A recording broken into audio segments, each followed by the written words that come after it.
करीब 3-3.5 किलोमीटर का ट्रैक करने के बाद, आनंदपूर्ण ट्रैक करने के बाद, हालांकि सांस भी फूली लेकिन मज़ा भी बहुत आया।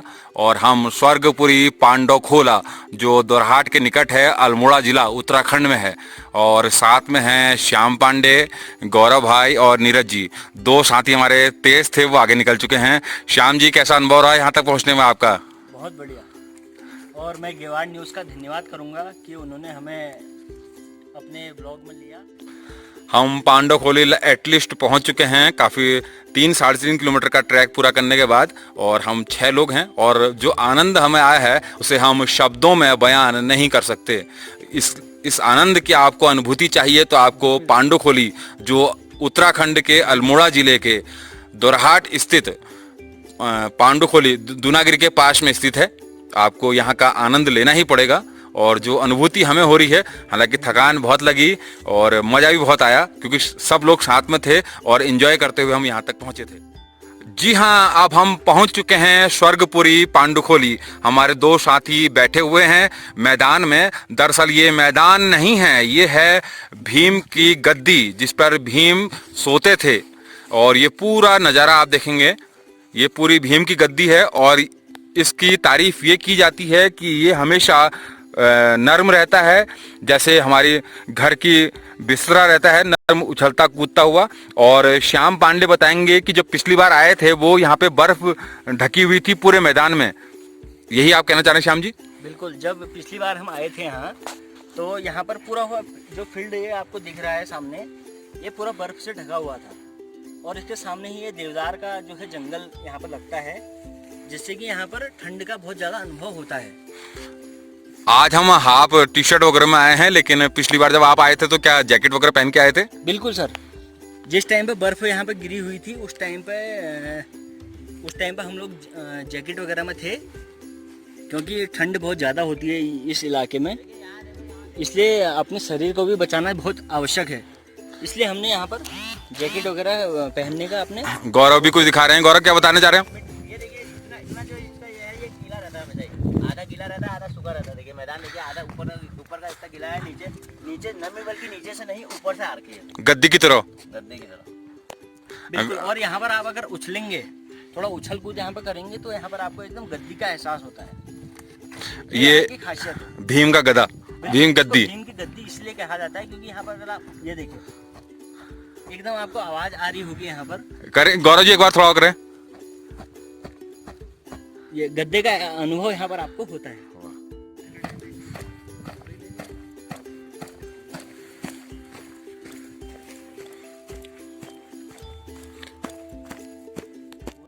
वहाँ को मुड़ो।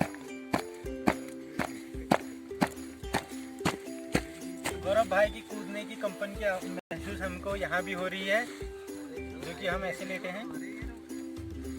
जैसे कि गौरव भाई यहाँ पर कूद रहे हैं, कम से कम हमसे 50 मीटर की दूरी पर गौरव भाई अभी हैं। और हमें यहाँ पर जो एहसास यहाँ पर हो रहा है, जो कि जैसे कि लोग बोलते हैं कि ये भीम की गद्दी इसे कहा जाता है इस फील्ड को, तो यहाँ पर हमें ऐसा एहसास लग रहा है कि यहाँ पर भीम की गद्दी वास्तव में है, क्योंकि गौरव भाई हमसे कम 50 मीटर की दूरी पे हैं और वहाँ पर वो कूद रहे हैं, तो हमें यहाँ पर अनुभव हो रहा है उस चीज़ का। चला यार, ले लो।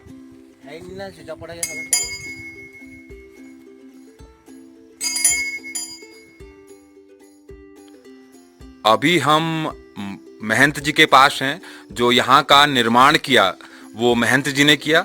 और जगद्दा हमारे साथ यहाँ पे हैं, जो लोकल के हैं, स्थानीय हैं। जगद्दा हमको बताएंगे कि बाबा जी के बारे में।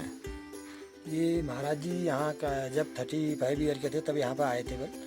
इनसे पहले नारायणगिरी महाराज जी यहाँ पर है, तो उस टाइम इतना नहीं था यहाँ पे। तो महाराज जी जो बाद में ये महाराज जी ने इसको चेतन किया है इस जगह को। ये पूरे नागा साधु थे महंत, तो ये श्री श्री 1008 बुलंदगिरी महाराज जी नागा साधु।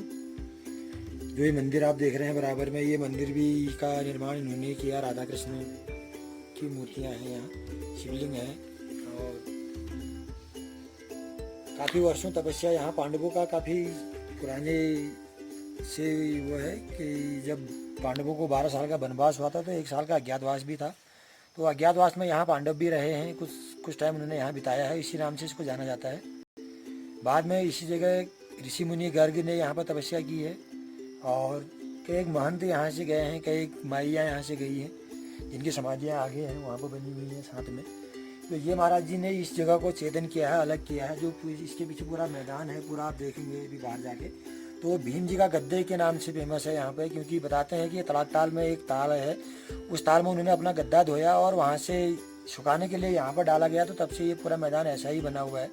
इसमें कोई पेड़ पौधे नहीं उगते हैं, बस जड़ी बूटियाँ काफ़ी उगती हैं, जैसे बजरंती है, चिरायता है और कई मुसली है, कई चीज़ की जड़ी बूटियाँ इसमें उगती हैं। बड़ा पेड़ इसमें कोई नहीं उगता है। इसके नीचे 5 मिनट का रास्ता है, नीचे तपोवन करके एक जगह है जहाँ पांडव तप किया करते थे।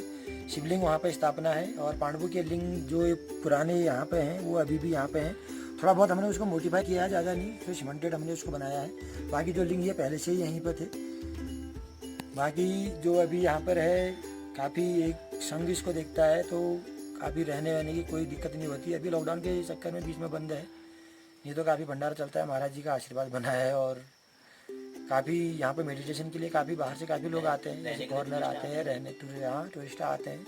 गुजरात से हो गया, साउथ से हो गया, कुछ देर पहले ही आए थे, जो यहाँ पे मेडिटेशन करते हैं, काफ़ी देर तक बैठे रहते हैं, अपने ध्यान में मस्त रहते हैं।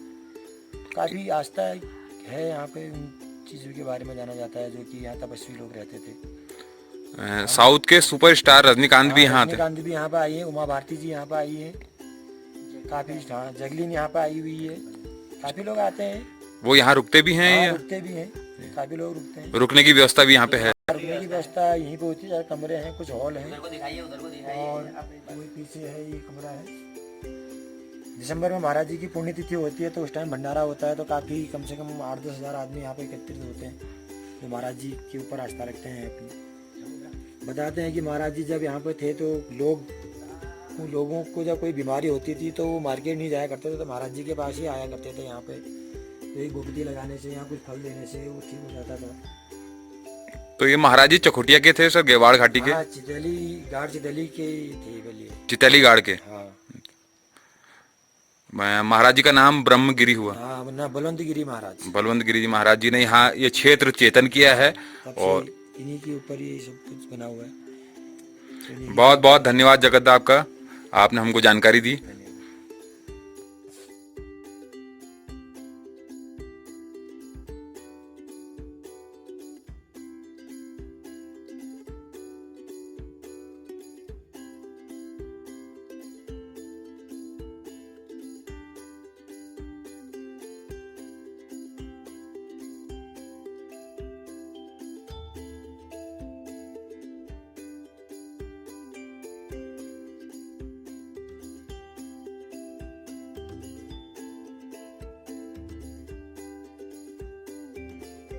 नमस्कार मित्रों, तो आज हम, जैसा कि आपको सबको पता है कि हम पांडुखोली आए हुए हैं, तो जिन चीज़ों को हम, छोटी छोटी चीज़ों को हम अपने दैनिक जीवन में भूल चुके हैं, वो चीज़ों की सीख हमें यहाँ पर आके मिलती है। जैसे कि आप देख सकते हैं कि बहुत दुर्गम इलाका है, तो यहाँ किस तरीके से वर्षा जल संग्रहण, जिसे हम रेन वाटर हार्वेस्टिंग कहते हैं, उस तरीके से छतों से बारिश का पानी नीचे आके इस तरीके से आपको एक नाली रूपी आपको एक पाइप दिखेगा, और जो कि धीरे धीरे करके इस टैंक में जाएगा।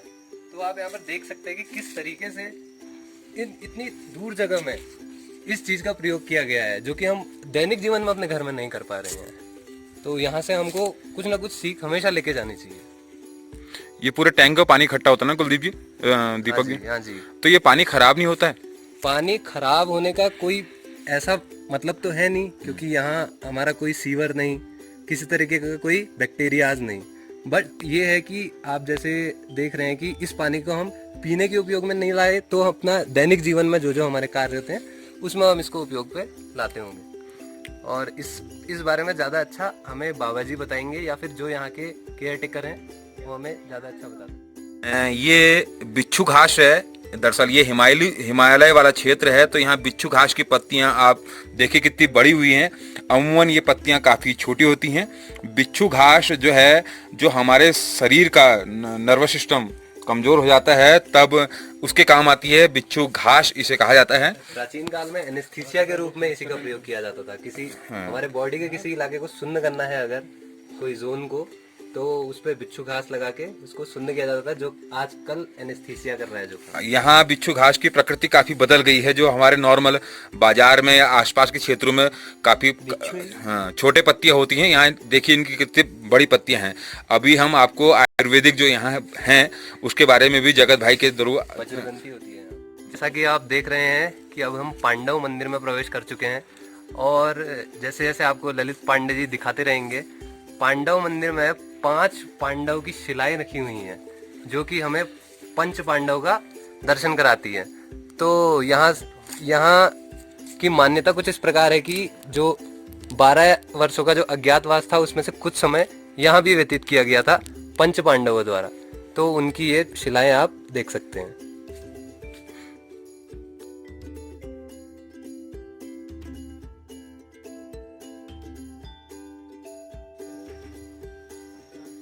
और जैसा कि आप देख रहे हैं, महंत श्री बलवंत गिरी महाराज जी के आश्रम के एकदम बगल में ही राधा कृष्ण जी का मंदिर है, भगवान द्वारिकाधीश, जिन्होंने पांडवों की महाभारत जब हुई थी उस दौरान उनकी सहायता की थी, और गीता का उपदेश अर्जुन को श्री कृष्ण जी द्वारा दिया गया था। उनका यहाँ पर एक पौराणिक मंदिर स्थापित है। ये तपोस्थल है श्री श्री 108 महंत श्री नारायण गिरी महाराज जी का, जिनकी पुण्यतिथि 19 सितंबर 1963 की है। दरअसल महंत जी जो है सबसे पहले यहाँ आए थे और उन्होंने इस स्थान की खोज की थी। उनके बाद 2 महंत और आए थे, समाधि स्थल श्रद्धेय कमला माता जी की और समाधि स्थल श्रद्धेय श्री सागर माता जी की, और यहाँ पे एक और हैं दीक्षा स्थल एवं समाधि स्थल श्री श्री 108 बलवंत गिरी महाराज जी की। प्रथम शिष्य हैं श्री गजानंद गिरी महाराज जी के, और ये समाधि स्थल हैं तमाम महंतों की। ये यहाँ का नज़ारा है। और एक और यहाँ पे महंत जी हैं, दीक्षा एवं समाधि स्थल श्री पूर्णानंद गिरी जी महाराज, खारे वाले बाबा जी। और यहां से आप मंदिर का पूरा दृश्य देख रहे हैं।